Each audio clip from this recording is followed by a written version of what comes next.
Thank you for joining us for today's webinar on a critically important topic, the safety of pedestrians on our roadways. I'm Adam Snider. I'm Director of Communications for the Governor's Highway Safety Association. GHSA is a nonprofit based in Washington, D.C. We represent the state and territorial highway safety offices that implement and plan behavioral safety programs. While their focus is on behavioral safety and changing behavior to make road users make roads safer for everyone, SHSOs work with a wide range of partners on a variety of issues. We've got a packed agenda for you today, so let's get right into it. I'll begin by offering an overview of the data in GHSA's new report on pedestrian fatalities by state. We'll hear some showcases from 2 states about what they're doing to protect people walking. And then we'll take and answer your questions. A reminder, please drop those questions in the Q&A box. But first, thank you to Qualcomm, the sponsor of today's webinar. We're pleased to have Jim Misener, the Senior Director of Product Management and Global Vehicle to Everything Ecosystem Lead for Qualcomm, share some welcome remarks to get us started. Hello, I'm Jim Misener of Qualcomm. I'm our Global V2X Ecosystem Lead.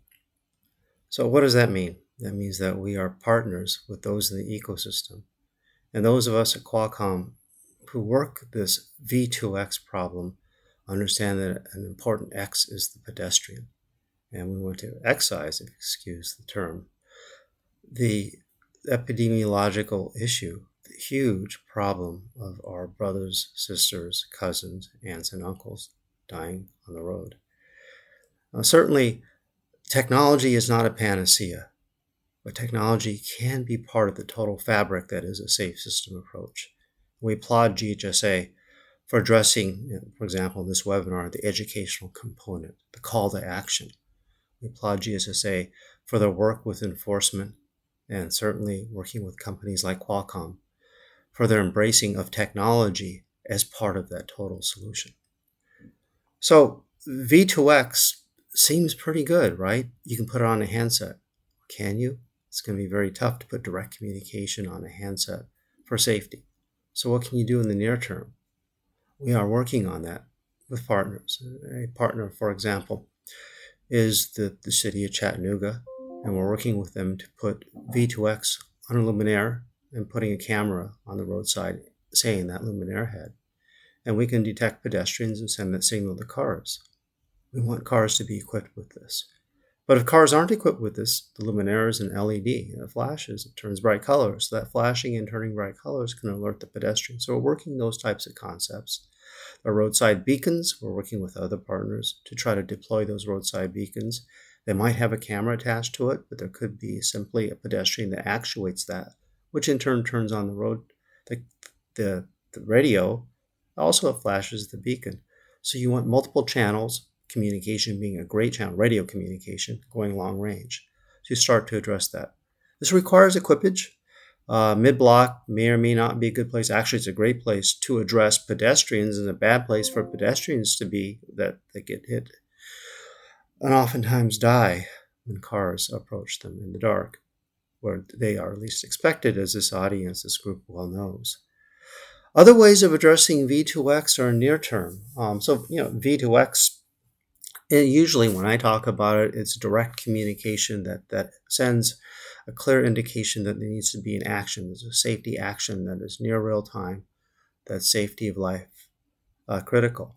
However, just understanding that there are pedestrians where you don't expect them is something that could be done with a handset, and we're working that with partners too. Now, it itself is not the end all. You don't always have coverage. You drop calls, you don't want to drop safety. But if you had directionality of a pedestrian, say that he or she is in the upper right, you would get an idea. Now, we can understand which pedestrians or actually bicyclists as well, are in the vicinity if their handset is just on. A little harder with pedestrians because you have to get an application that's running on their phone. With bike riders, they like gadgets. So a way to address a larger class of vulnerable road user is to provide basically an indication of pedestrian presence. And we're working that with partners, vehicle OEM partners, to try to this concept. Now, it is not the end all. The end all, of course, would be evidenced in numbers that our pedestrian fatalities reduced right away. But the end all could be that we start to have a layered defense. Remember the outer two layers, which I alluded to earlier, which we all well know are education, enforcement. But these types of technological innovations can be and should be part of that layered defense. So putting it on bicycles is a start. Aspirationally, working on a device or technologies, sensors that understand the movement of pedestrians and provides that information to alert drivers who would be otherwise unalerted until that horrible moment when they do crash into the vulnerable road user, be it a pedestrian or bicyclist. So we at Qualcomm are committed to apply our technologies to help solve some of these vexing, important, life-saving societal problems. We're happy to be part of the movement that this group is part of and part of GHSA. We applaud GHSA for their efforts, and we're looking forward to the fruits of this webinar. And with that, I thank you all very much for listening to these opening remarks, and please think about them as we advance toward a safer world for pedestrians and bicyclists alike. Thank you, Jim, for offering those remarks, for your leadership in safety, and thank you to Qualcomm for supporting this webinar. Vehicle technology and technology in general is certainly a critical part of the all-in approach we need to keep people walking safe, and we'll be talking about that momentarily. So with that, let's dive into the data and talk a little bit about GHSA's report and what it found about pedestrian fatalities. Some quick context or setting the stage here. GHSA has been collecting, analyzing, and releasing pedestrian fatality data analysis reports for a number of years. These are based on both data reported from state highway safety offices across the country, but they also use data from the Federal Fatality Analysis Reporting System. And combining these two data sets really allows us to share a first look at what's happening at the state level in terms of pedestrian fatalities, but also zooming out really provides some larger, longer term context on some of the causes of these crashes, which can then inform the countermeasures in terms of how we keep people safe. We've been doing these reports for a number of years. As I said, they get significant media attention, and that really can help raise public awareness. It can help influence policy and really help lead to safer outcomes for people walking. Before we get into the data, I want to take just a moment to recognize that we're going to talk about a lot of numbers and percentages and things like that. But behind that, behind every number is a person. These are human lives. I mean, it's as simple as the slide says. Pedestrians are people. These are our friends, our neighbors, our loved ones, our coworkers. These are people we know and love every day, and there unfortunately far too many are dying suddenly and violently. So I just want to take a moment to acknowledge the human element behind the numbers here. And a couple more human faces here before we dive into the numbers. These are a few of my favorite pedestrians. This is my wife and two kids. I live here in Washington, D.C. I know I am a little unique in having to cross multiple lanes of traffic every day. I know not everyone has to do that, and every pedestrian has to do that. But just wanted to, in the interest of accountability and transparency, share that this issue is personal for me. My family and I walk every day, so that's a big reason why I care so much about this. So what did our report find? Luckily, we found that the numbers are finally starting to move in the right direction. Drivers struck and killed 7,100 people walking last year. Again, that's based on state data. That's down 4.3% from the year before, and the second annual decline. But as you can see from the chart on the screen, it's we still have a safety crisis for people walking. Pedestrian deaths are up nearly 20% over the last 8 years, and they reached a 40-year high just a couple of years ago in 2022. So while we are making progress in this field, there's still a lot more we need to be doing to get to the only acceptable number, which is 0. Zooming out a little bit more, the original set of data was the State Highway Safety Office data, but looking at the federal data, NHTSA's FARS system, they have 50 years of data there. So that really allows us a very big picture look at pedestrian fatalities. This chart goes from 1975 through 2023, but deaths fell steadily from 1979 through 2009, falling from a high of more than 8,000 to a low of around 4,100. So it was cut nearly in half in 30 years' time.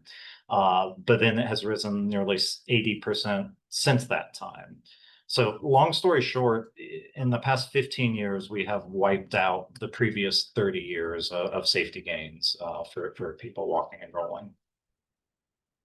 Looking at the state level, again, our data analyzes at a state-by-state level how these changes in pedestrian fatalities have played out. You can see by the map that these changes at the state level have really varied. From 2023 to 24, we had 25 states that experienced fewer deaths, 22 that had more, and 3 states and DC where it was unchanged. One thing to note about this is that a large percentage, almost 80% of the overall decrease in pedestrian fatalities year over year was attributable to 2 states, California and Florida. They accounted for 257 out of the 324 fewer fatalities in 2024.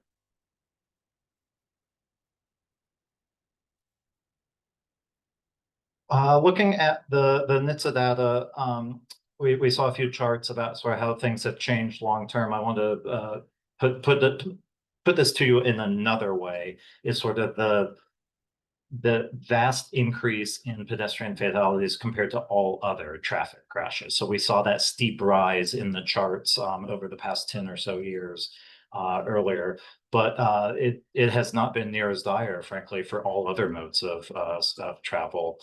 We between 2009 and 2023, pedestrian fatalities skyrocketed 80%, compared to 13% for all other traffic fatalities. Here's a few more key findings from our report. Nearly 1 in 5 people killed in a traffic crash is a pedestrian. Nearly 2 out of every 3 pedestrian deaths happen somewhere where there is not a sidewalk, pointing to the clear need for sidewalks as a countermeasure. More than 3/4 of pedestrian deaths happen at night. This has been an issue highlighted in the media and elsewhere, but it's absolutely stunning statistics that 3/4 of deaths happen at night. And also 29% of pedestrians killed had a blood alcohol content above 0.08, and that's compared to 16% of drivers who were intoxicated. So let's dive deeper into a couple of these causal factors. As I said, the vast majority of crashes happen at night, but the share of nighttime crashes has been increasing significantly in recent years. Nighttime pedestrian fatalities surged 84% since 2010. And that's compared to a 29% increase in fatalities during the daytime. Another key part of this is that dark and daylight does not account for lighting. So more than half of those fatalities at night, of those 5,500 fatalities at night on the chart, nearly half of those occurred where there was artificial lighting, such as street lighting, present. That speaks to the importance of street lights as a cost-effective countermeasure to help make pedestrians more visible to drivers and save more lives. Turning to vehicles, The number of pedestrian deaths involving passenger cars and light trucks, which includes SUVs, pickups, and vans, was largely similar for much of the 2010s. You can see the orange and blue lines on this chart track very similarly for much of the decade. And then they really started to diverge in 2019, and that gap has continued to widen. Light trucks account for 54% of all pedestrian deaths in 2023, compared to only 37% for passenger cars. One new data element we looked at this year was hit and runs. That data has been in FARS for a number of years, but we really, frankly, because seeing an increasing number of anecdotal stories about hit and runs involved in pedestrian crashes, we want to look and see what the data actually says.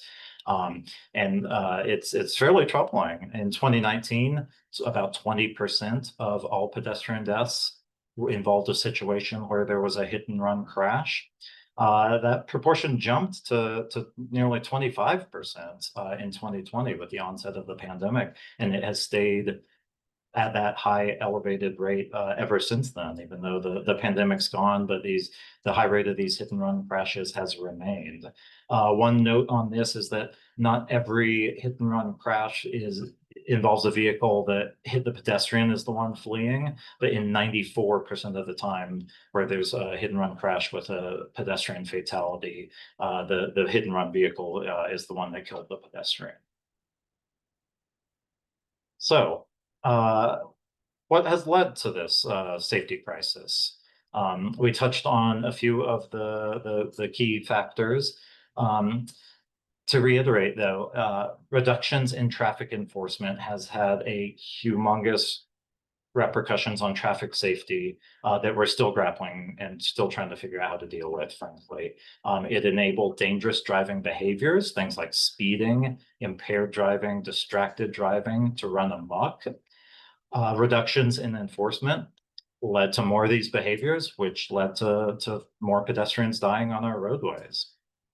A few other factors are road designs. Our roads are sometimes designed to prioritize speed over safety. Many parts of our country don't have the infrastructure needed to keep people walking safe. That's things like sidewalks, lighting, crosswalks. And vehicles, as I mentioned earlier, vehicles are getting larger and heavier, and that puts pedestrians at greater risk in the event of a crash. So what do we need to do? We need an all-in approach that addresses all of these risk factors. We need more traffic enforcement that's focused on dangerous driving behaviors. We need more and better infrastructure that separates motor vehicles from pedestrians. We need more community outreach and engagement that informs drivers of their role in keeping people safe and gives pedestrians more ownership, frankly, over their own safety. We need, as we heard from Jim, more technology, vehicle technology, on VRU technology, ways to communicate and build an additional layer of the safety net that we need. And we need improved post-crash care. We need first responders to be able to get quickly to the scene of a crash and provide high-quality medical care, so there's a greater odds of someone surviving a crash. That's a brief overview. Thank you for the time and attention. You can see a few links on the screen. You can access a lot more information, some charts, some infographics, some more data, the full report, all of that using the URLs on the screen. You can also, shameless plug for GHSA's LinkedIn account and my own. I am Adam K. Snider, but we post a lot about pedestrian safety there. So plug for those as well. So I now am looking forward to turning it over to hearing from some states about what they are doing. So we'll first up, we have Bill Kotowski. He's the program manager at the Idaho Office of Highway Safety. In that role, he supervises the grants team and manages the bicycle and pedestrian programs. Bill loves commuting by bicycle. He tells me it's a 14-mile round trip to the office, which puts my couple of miles of walking to shame, I've got to say, Bill. So kudos to that. Bill's also a proud girl dad and a dog dad to a Cocker Spaniel. So without further ado, Bill, look forward to you joining us and telling us a little bit about the work you're doing in Idaho. Thank you. Yeah, I'm really happy to be here and share some of our projects. Our team has been working really hard to try to mitigate some of these issues. But let me share my screen real quick, and then we'll kind of get into some fun things here or interesting things.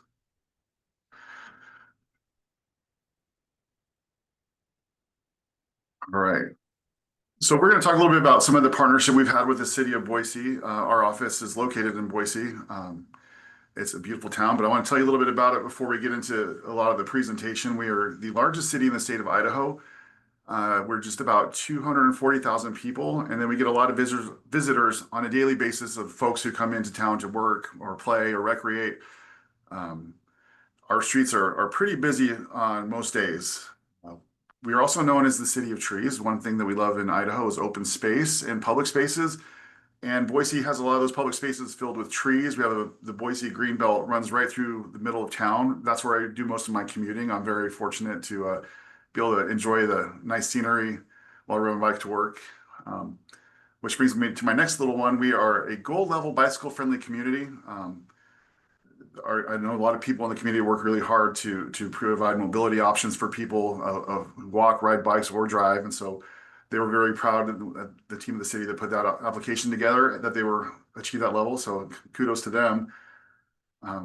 But we do have a problem in Boise also with pedestrian fatalities. People walking are dying and being killed in crashes too often. Over the last 5 years, about 1/4 of all the fatal crashes were pedestrian involved here in town.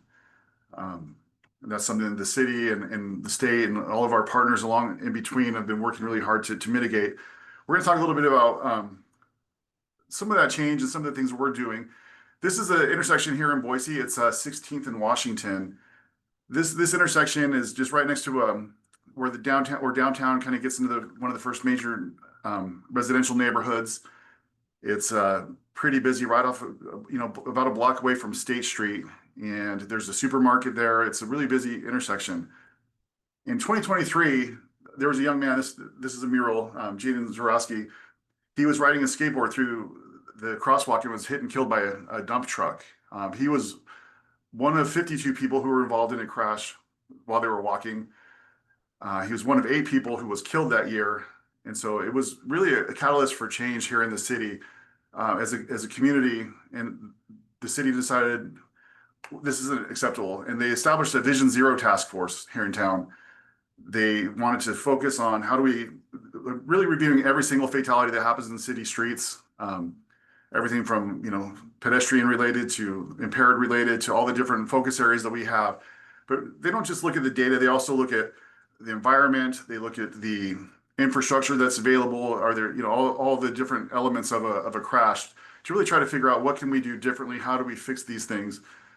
Our office heard about this through a local news outlet, and we wanted to reach out and see, well, what can we do to support your efforts? If you want to make people safer, then we want to partner with you and provide any kind of help or resource that we might be able to in that goal.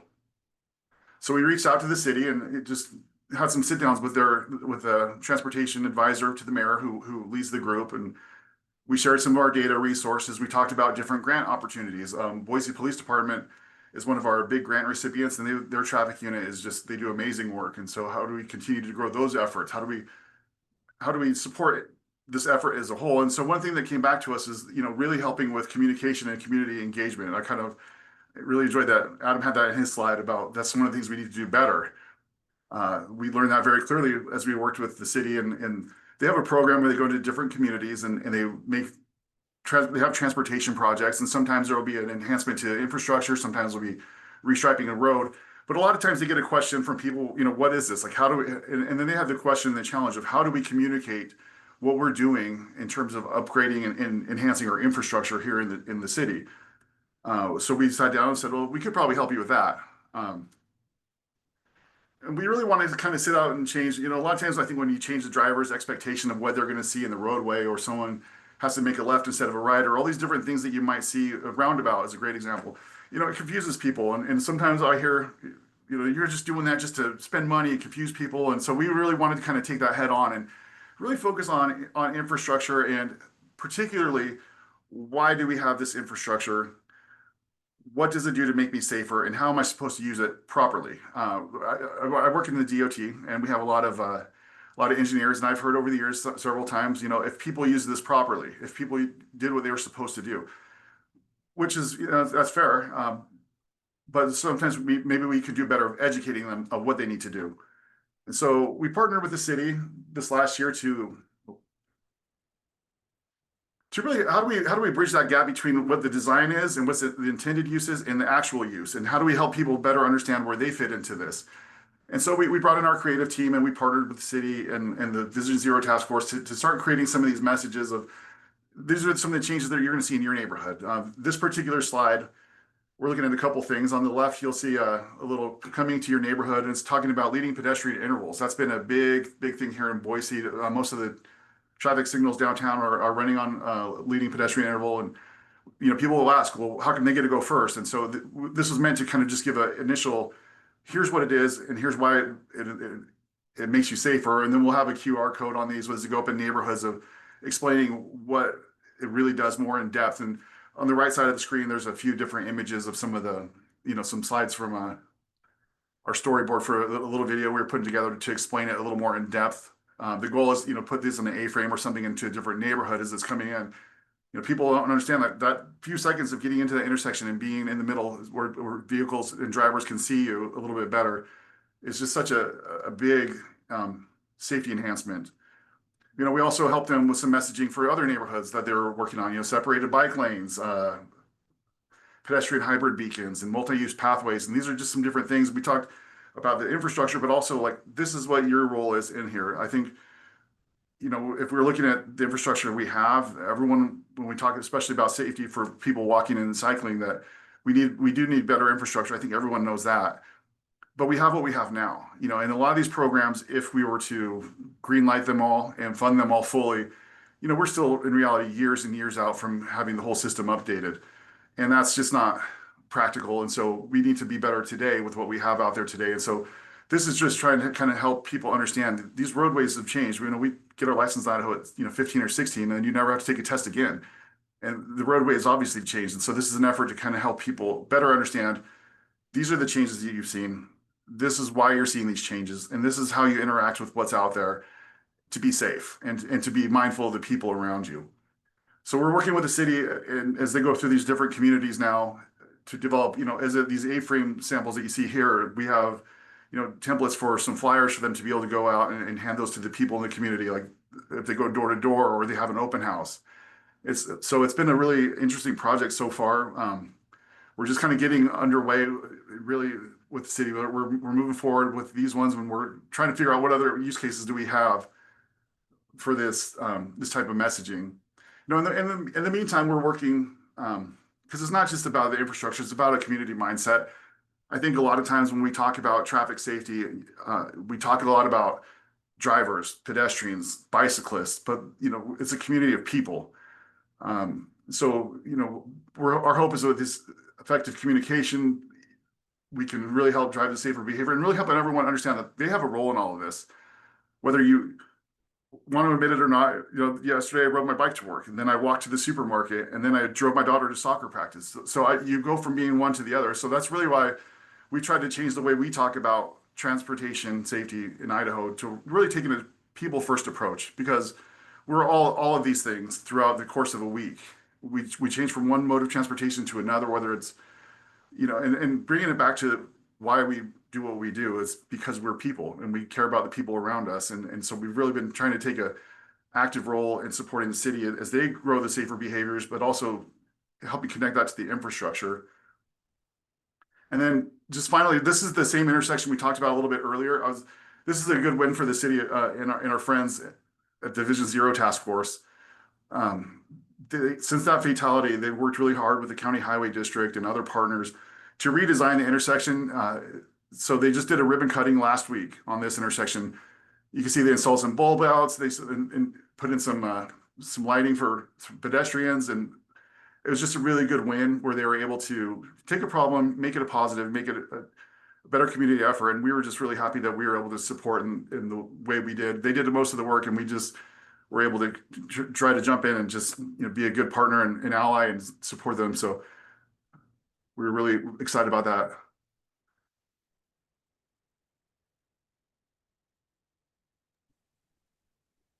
Great, thank you, Bill. That was very interesting to hear about, and that new intersection looks beautiful. So, moving now from the Mountain Time Zone to the Eastern Time Zone, we'll hear from Jona Elson, the Pedestrian and Bicycle Program Manager at the DC Highway Safety Office, focused on improving the safety of the district's roadways.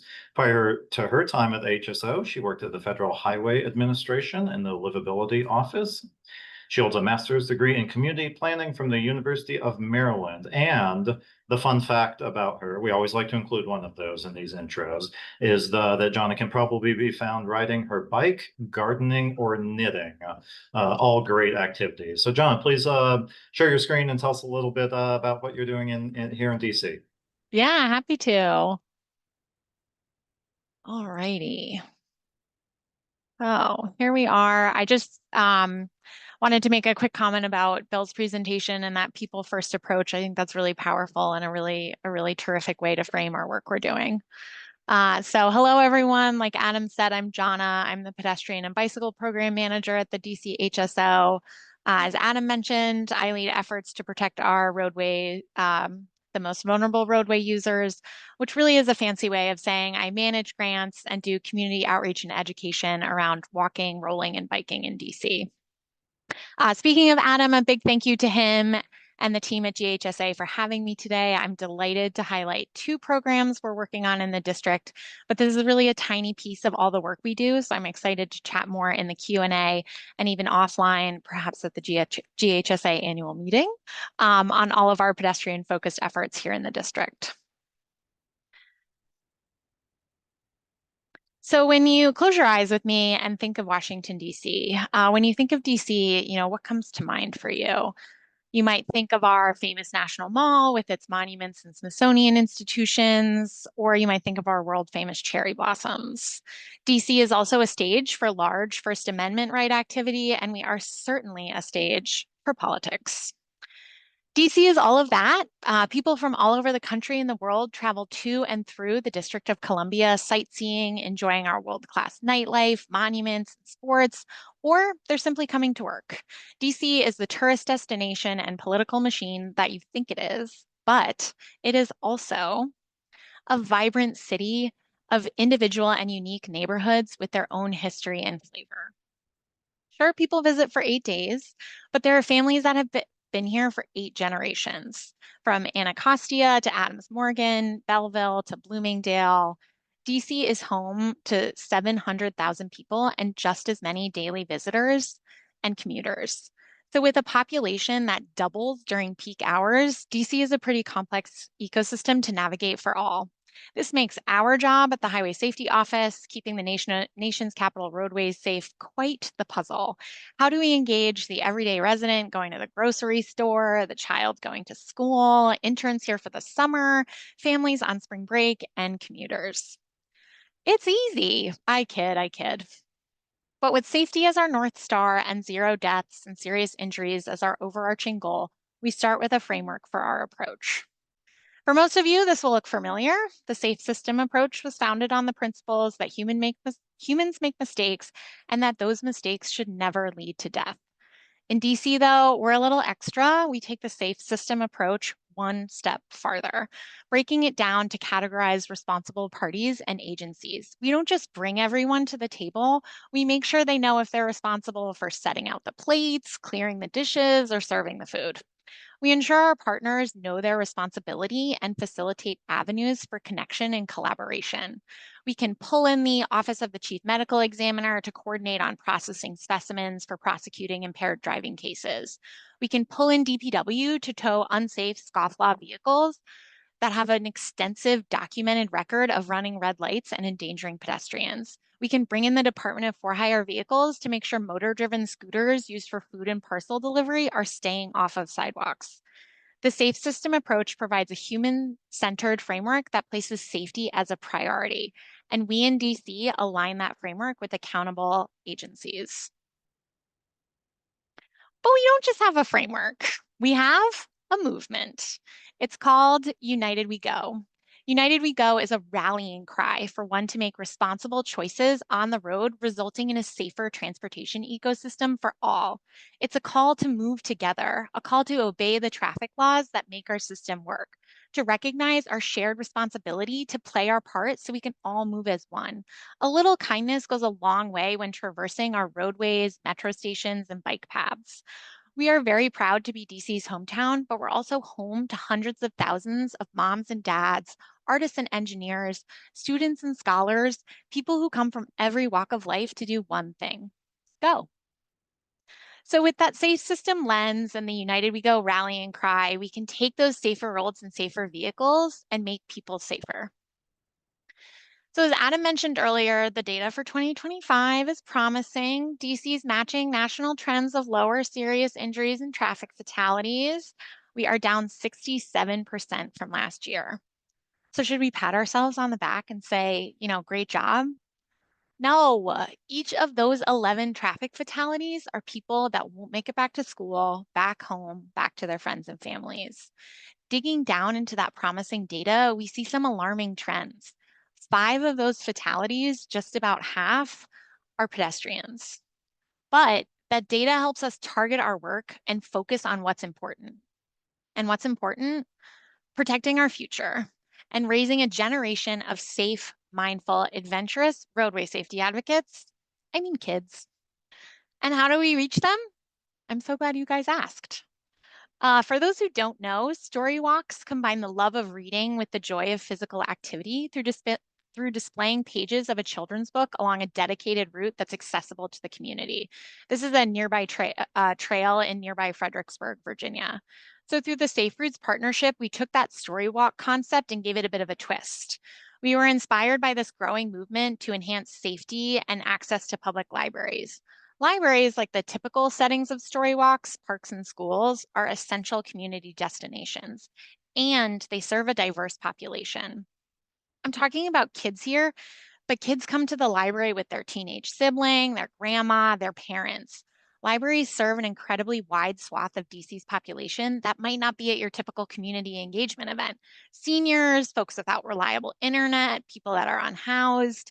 In a city like DC, it's also safe to guess that while on their way to the library, the visitor was a pedestrian at some point. They walked to the metro, they walked from the bus stop, they crossed the street from the parking lot. So we said, how can we take the library, this bastion of community engagement that's also a pedestrian hotspot, and build on that to make it about traffic safety and make it memorable? We do it in ways kids understand.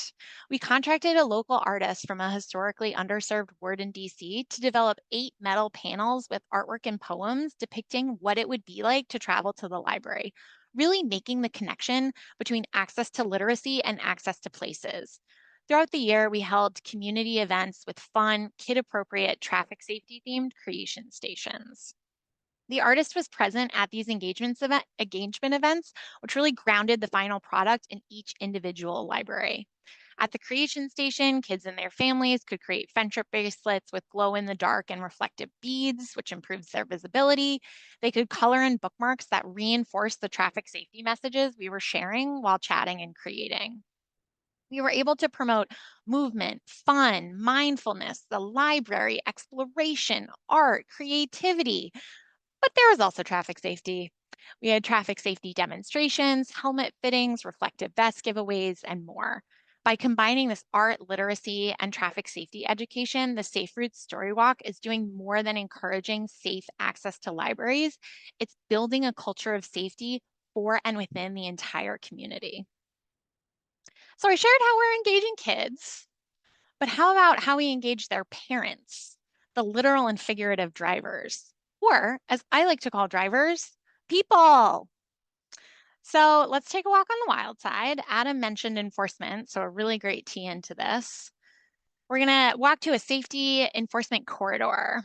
We help fund the Metropolitan Police Department's numerous pedestrian enforcement and education efforts. one of which is a safety enforcement corridor program we call Step Out. So Step Out is just that.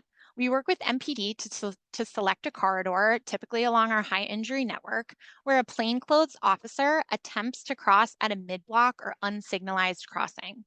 If people do not stop for them, they radio to the officers upstream who can issue a citation to the offending driver and, more importantly, explain and educate them on the traffic laws and the importance of yielding to pedestrians in a crosswalk. Through Step Out, we're able to combine engineering, engagement, and enforcement. We're really tying all those E's together for a systemic approach to behavior change. At Hawk, high-intensity activated crosswalk signals, there's an opportunity to test the effectiveness of the intervention, educate people, whether they're pedestrians, scooter riders, bikes, or drivers, on how to navigate that specific intervention, and educate them on broader traffic laws. It's not only a site-based educational and enforcement opportunity, it's a systemic one. So I mentioned we focus these corridors along our high injury network, but the location's flexible. We can go to hotspots that the community has requested. Sure, we can educate people we see on that day along that specific corridor, but we can invite community groups in, like our Pedestrian Advisory Council, local parent-teacher organizations, or civic associations, to provide that targeted enforcement they're asking for and give them an awareness of MPD's efforts. We can build relationships between MPD divisions and their local communities. And in a lot of cases, these step out enforcement corridors are not community driven, they're community demanded. We find that sometimes the perception of enforcement is almost as important as the enforcement itself, and partnering with community organizations and bringing them out really helps drive home all of the diligent work that MPD is doing. So I've shared just 2 ways we're enhancing pedestrian safety, and ultimately, it doesn't matter if you have a world-class downtown or a vibrant stadium or innovation district if people cannot get there safely. Thank you so much. Thank you, Jona. Thank you for the work you do in DC and for helping lead the fight. Frankly, for me and my family, we're some of the constituents, some of your safety constituents here in DC. So thank you for the good work you do. You had my daughter at colorful bracelets, so I'm excited to bring her by the next activity. Let's move into our panel discussion now. So I'll ask Bill Kotowski to join us again. We have a number of questions in the Q&A box. It's fantastic to see such interest in this. We have nearly 200 people online. So thanks to everyone for joining. Thank you for dropping questions in. I've been trying to answer a few as we go. We will turn to as many as we can in this time. Also, I will try to follow up over email afterwards if need be. Also, just wanted to mention, I neglected to say earlier, but we have, not on the screen, but on the line, we have Kyle Hickerson. He's a statistician with Westat, who is the company that did the data analytics for our report. They've been a great partner and advocate in our work to try to publicize pedestrian safety. So we've got the data expert on standby if need be for any questions about methodology or anything. I'll open it up with one for both of you, Bill and Jona. You both sort of focused on the people first aspect of communicating. Clearly, every state and community and jurisdiction is different. So what's the sort of big picture lesson learned in your work in that, if you're sort of talking to another state or community that's really trying to think about revamping the way they talk about this issue? I'm happy to jump in, Bill, unless you're like really itching to go. I think one thing I've learned in a lot of community engagement is really meeting people where they are, especially with walkers or rollers or bikers. You know, someone who's maybe an older adult is not going to immediately hop on an e-bike and bike 30 miles to the airport, you know? So really focusing on, mode shift and how could you consider, if you can't find a parking spot near the park that you like to take your grandchildren to, what about using this bike trail to get there? Or how about this, if you don't, if this route that you're walking on is maybe not super pleasant. How can we re-engineer your commute to get to the grocery store a little more easily? Or what other ways can we combine various trips and options in DC to make other modes of transit and walking a little bit more feasible for people, and just meeting them where they are and understanding that, the first time you have a conversation with someone, they might not be like an immediate traffic safety advocate, but I like to think of myself as like the Colorado River and the Grand Canyon, like just the drip, drip, drip of the traffic safety messaging, and like we'll get you on board one of these days. You'll see the light. I love that. Certainly need more drips coming out of the faucet. Bill? I think one thing we always often lose sight of is that communication and transportation are really about connection.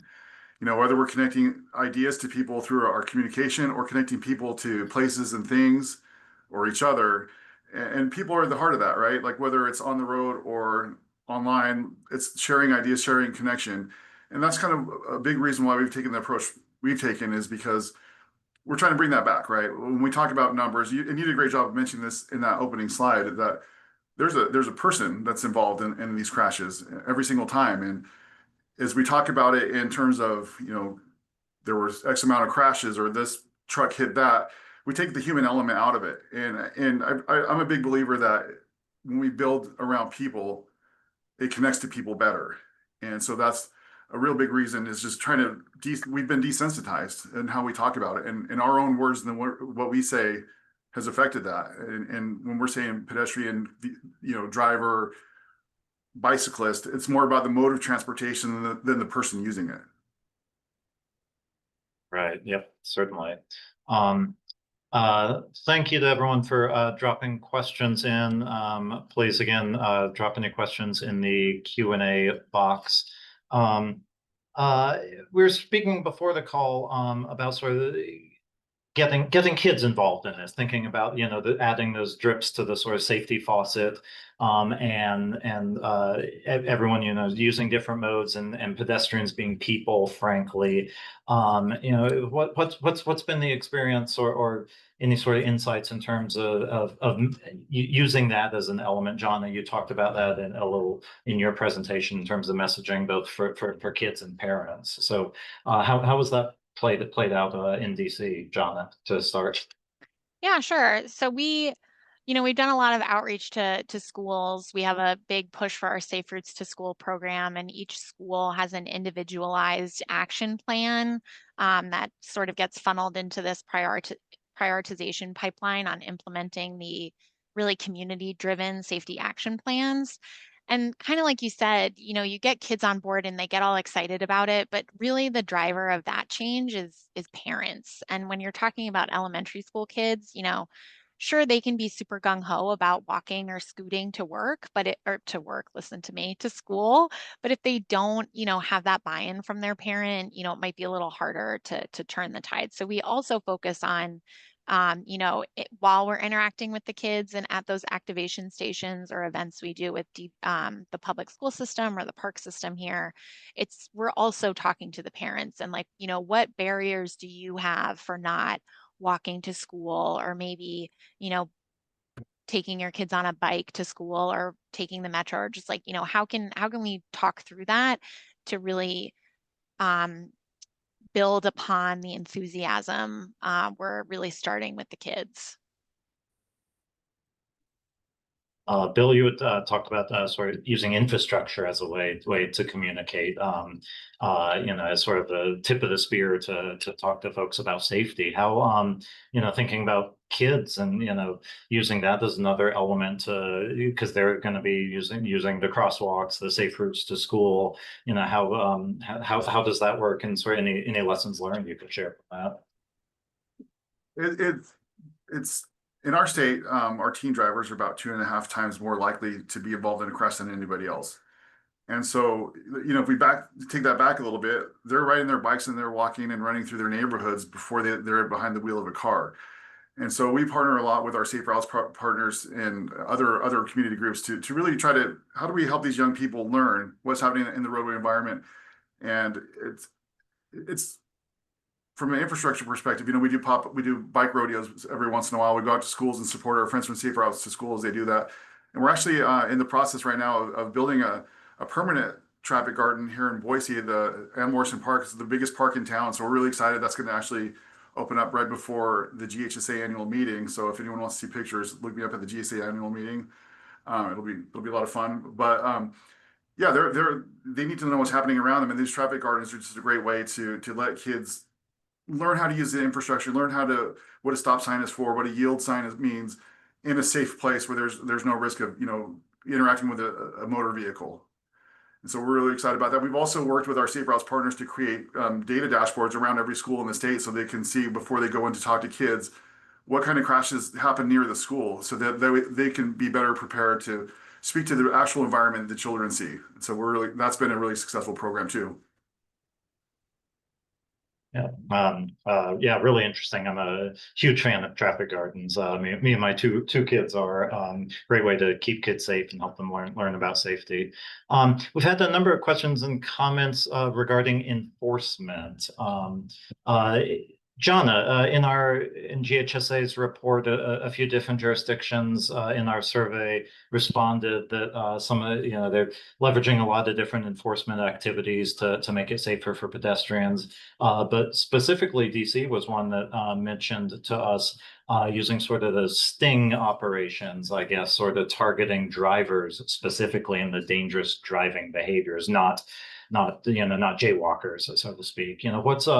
What's been the experience there, and how can other states sort of leverage that to address these dangerous driving behaviors? Because that's one of the key ways we make it safer for people walking. Definitely, definitely. I have to give credit where credit is due to our MPD partners, Lieutenant Verna and Sergeant Terry Thorne. They're just absolutely vital community partners and really drive a lot of the work around enforcement. We also have a really robust automated safety camera network in DC that we're very proud of, and that I'm looking at my coworkers working on these in the building, but we're very proud of that network, and they're really nimble and flexible where the cameras are. So when we kind of see a drop in issuing tickets, we can move them to somewhere else. Like I mentioned with the Step Out program, they're also community driven. So you can submit a 311 request if you would really like a speed camera or a stop sign camera or a red light camera at your intersection. You can do that. And again, as Bill talked about, just making the connection with MPD, they have local division offices, they have word-specific community outreach officers. We invite them to a lot of meetings and just bring them to the table, and then also bring in community partners and really, really get that collaboration. But it's really, it takes everyone to work on impaired driving, distracted driving, speeding. There's so many different things to work on. And I'm very, very lucky that MPD is such a critical partner of ours to sort of tackle all of those challenges.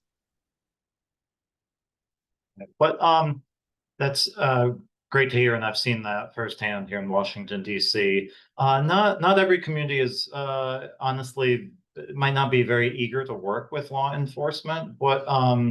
Have you had any experiences along those lines, or any sort of suggestions for those areas where it might be sort of difficult to leverage that as one of the safety tools?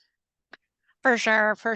Our law enforcement community and some other community partners, we work again, sort of plainclothes officers. We try not to host these meetings at an MPD office where everyone's in their full regalia. We kind of say, let's make this a little more casual, a little more friendly. Yes, you're on the job and we appreciate your work, but let's maybe not start on that front foot. We also have the Safe Passage team, which is community volunteers that work with MPD and our transit authority in DC to provide safe routes from transit stops to schools. And that's another way to kind of invite folks in and say, why don't you chat with this liaison to MPD to sort of open the door and get those conversations going. And like I said earlier, just kind of meeting people where they are and hearing what their concerns are and kind of talking through that and really focusing on avenues for connection and how can we work together for that goal, as opposed to like, you will meet with them and we will have this relationship and it will be great. Just like taking it slow and steady.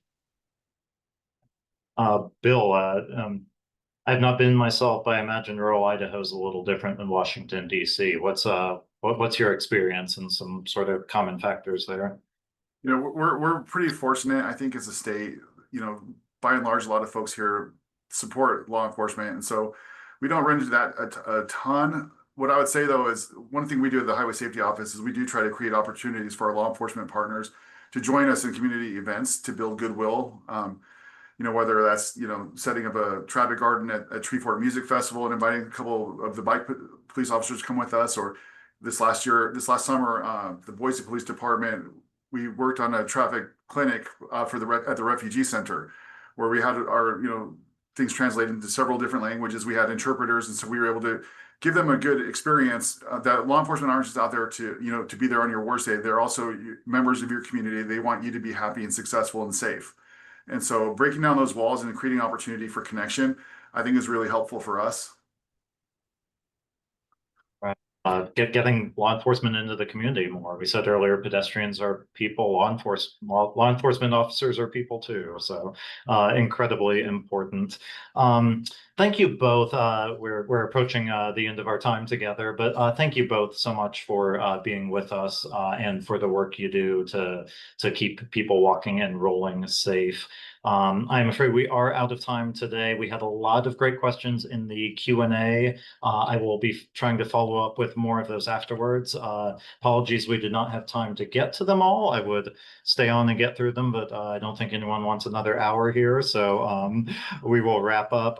Thank you again to Jona and Bill for being with us. Thank you to Qualcomm for sponsoring this webinar, and Jim Misener for the introductory remarks.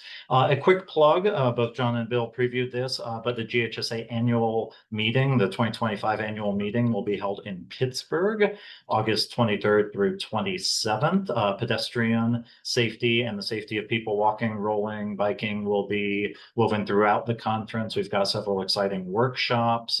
It's going to be touched on from the element of data. So there's a lot of ways we're talking about pedestrian safety in Pittsburgh. So I hope you'll be joining all of us there. You can go to GHSAmeeting.org to learn more.